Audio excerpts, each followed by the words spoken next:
Okay. I'm David Hickel, and I don't know if you want to know my position here. I thought that would be important. I'm the Director of Psychology here at SimHip, and I've been here for 2 years.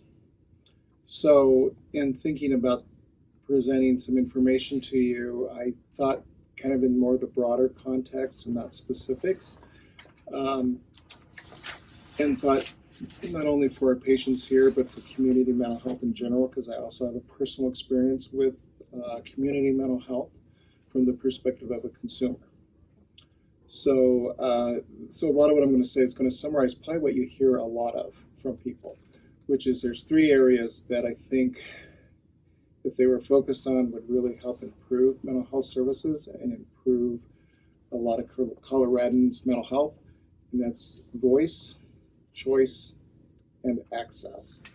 And I kind of heard a little bit about that from the previous person. I think you're going to hear a lot about access.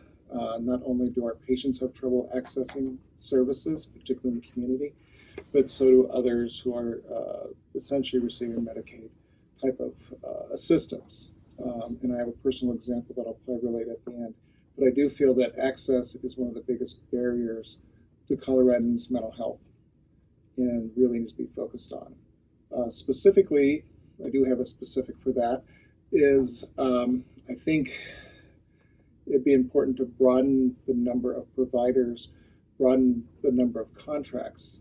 Having one mental health provider per region seems to be limiting, particularly in areas that do have a large population. I understand it'd be harder in rural populations because of the lack of mental health providers. But again, the more providers available will improve access. It will also improve choice and voice as well. So access, I think, is one of the biggest barriers. The personal example, which kind of explains a little bit of the voice and choice, is actually my own stepson.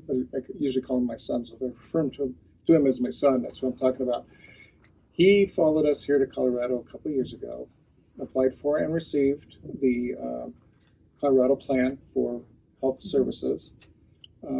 He is now 37 years old, but he has been diagnosed with ADHD since he was 7. In utilizing services here, he contacted the provider in the county he's in, and basically through a long process, it took over a month to get one appointment, and that was with the case manager.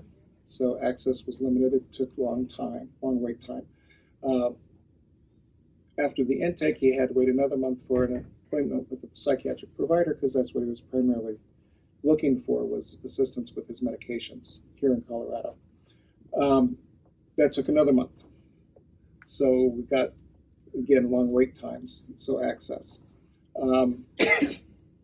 Once he met the provider, the first thing that happened is he was fit into the services that they have, which they labeled him a drug seeker and put him in substance abuse treatment, and no prescriptions were prescribed.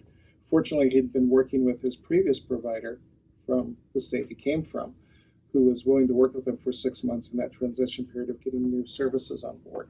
So he was still getting the required medications, but he was having difficulty with the new provider hearing what he needed. So he did get 30 years of records, which they were to find themselves, but since they couldn't access them themselves, he provided them, which they read, but they wouldn't accept them because they weren't from an official source, even though we're clearly from his medical providers for a good 30 years or 25 years.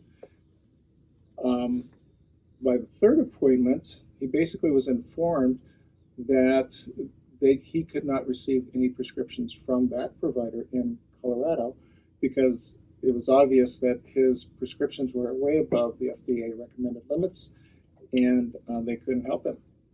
So when he asked for another provider within that service, they said, "We can't give you one," and they basically sent him on his way.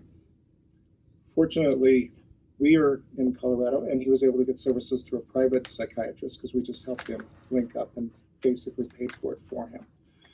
He still uses the Medicaid, the health plan, to get his prescriptions, but getting community mental health here in Colorado was very difficult.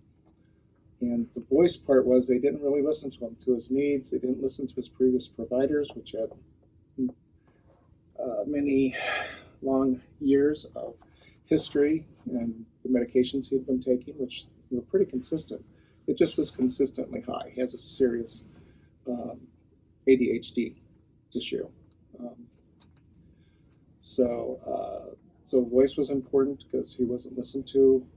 No matter what he asked for, it was refused. Things took a long time.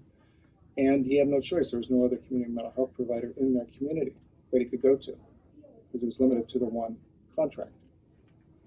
So that's kind of my feeling is voice, choice, and access is a lot, or a good way to summarize a lot of what you're going to hear. And if you focus on those three areas and making improvements in those areas, I think you'll see a huge increase in what happens here. That's it. One quick question. When you were asking for another provider, did you ask for a second opinion or just a different provider? Well, it ended up being a second opinion. And they wouldn't give you that even? They wouldn't give that.